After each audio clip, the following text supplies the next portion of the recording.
I mean, Kenneth Ogunko went as far as saying for 2027, Peter Obi, Bola Tinubu, Atiku should move aside.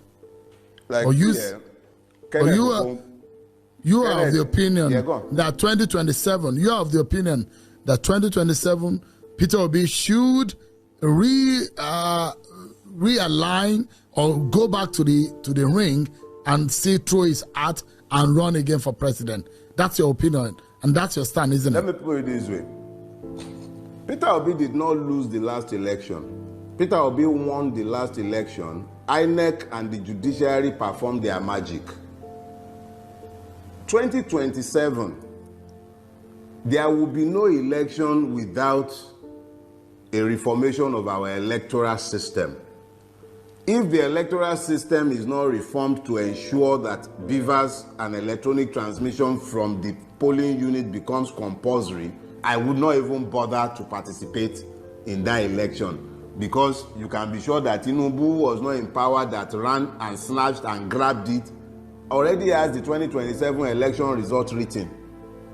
A Tinubu that will be busy appointing weakest man as electoral commissioner, the most violent election rigger in Nigeria today, openly is Wike. That is the person whose proxy was being appointed as that's a weighty allegation. Electoral commissioner. That's a weighty allegation. I said it because he's on video. Now I beg you, stop being politically correct. There are multiple videos and audios of Wike enforcing his political will in Rivers State over and above the sovereign will of the people of that state. Violently too. So this is not, please, I don't do beer parlor talk. No, because and when you need to balance things, you can. Are you suggesting? Substantiating. Okay, let's turn it into an argument. I am saying here, my name remains Dele Farotimi, and I am saying that there are more than enough material online showing Wike violently suppressing the right of the people of River. Change is. When you ask, with the pedigree of Justice Kekere Ekun, I had to laugh because it's as if the change of name would suggest a change of some change of guard, as if some paradigm has shifted simply because we moved from an Ariwola to a Kekere Ekun. The fact of the matter is that she's a member of the Nigerian judiciary. She's at the apex right now. She was part and parcel of that Supreme Court each and every time that it had failed the Nigerian people in the last decade plus. She was part and parcel of that Supreme Court when it delivered his Lawan judgment, when it delivered his Akpabio's judgment, when it delivered almost all of the disgusting judgments that have issued forth from the Supreme Court.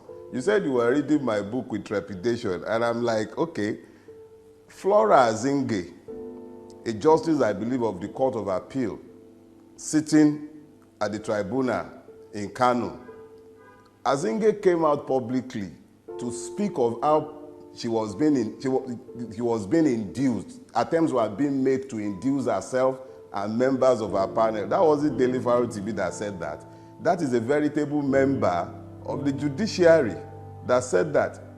Bokachua came to the public space to tell all of us within the unholy chambers of the Senate exactly how judicial pronouncements are procured in the bedroom.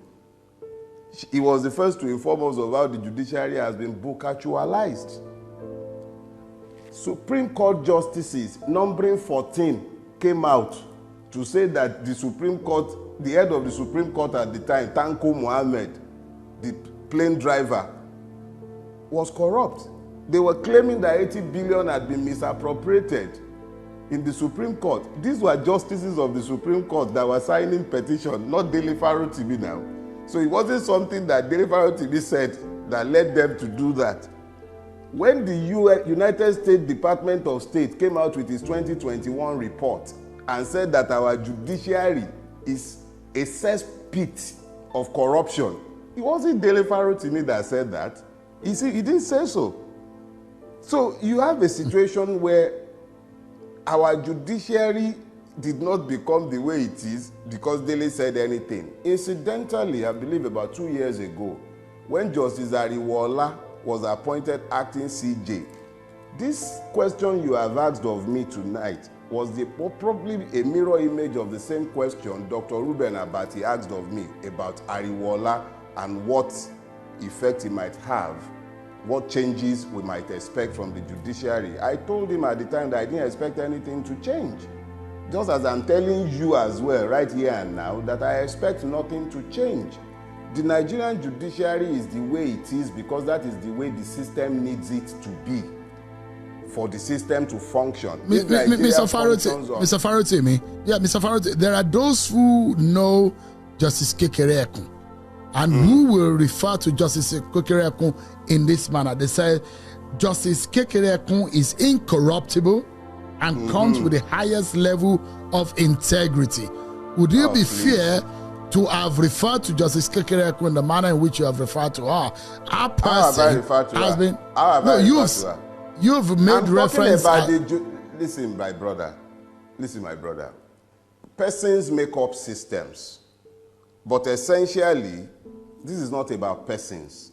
I don't have a personal experience of Justice Kekere-Ekun, so I cannot speak to a person. But I can speak to the institution that she is heading. And I am saying that the institution she's heading is institutionally incapable of delivering justice because the system has not been set up to deliver justice. I don't know who she is as a person, but I know what she represents. And I am saying that the institution she represents, look, don't listen to me. Listen to Ebun Shofunde SAN.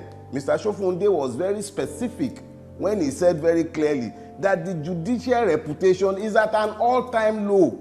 That is the head of the body of senior advocates of Nigeria. Not me. I'm even a retired lawyer. I'm not a seasoned lawyer. Don't worry. It actually makes more sense for everybody to believe that I should not be taken seriously since I kukuma come across as a madman. So don't worry about me. Let's listen to the likes of Ebun Shofunde. Let's listen to I forget this justice name, the one that retired from Niger State. In the chambers at his own valedictory service, he was busy indicting the judiciary and excoriating it in the strongest possible term, not something I said. So when I say it, maybe the irreverent manner that I might adopt in delivering the truth without bothering to sugarcoat it might come across as shocking, but I am not saying anything that we all are not aware of. Our judiciary is a reflection of the society that we have managed to build, debased, debauched, completely acculturated to abnormalities. It does not deliver any justice. We are only fooling ourselves. How do you talk about justice in a situation where you spend over 5 years in court, at the High Court, over 5 years before you are even heard? I have cases involving me as a person, personal cases where I had grievances against state agencies and I sued. And I've been in court for like 4 years in one case. My matter has not been heard in one day. We've never been called to open our case. And yet, if that is not corrupt, what is more corrupt? Justice delayed is justice denied. Ariwola is still sitting there at his valedictory saying bye-bye and is talking about delaying justice. Who causes it?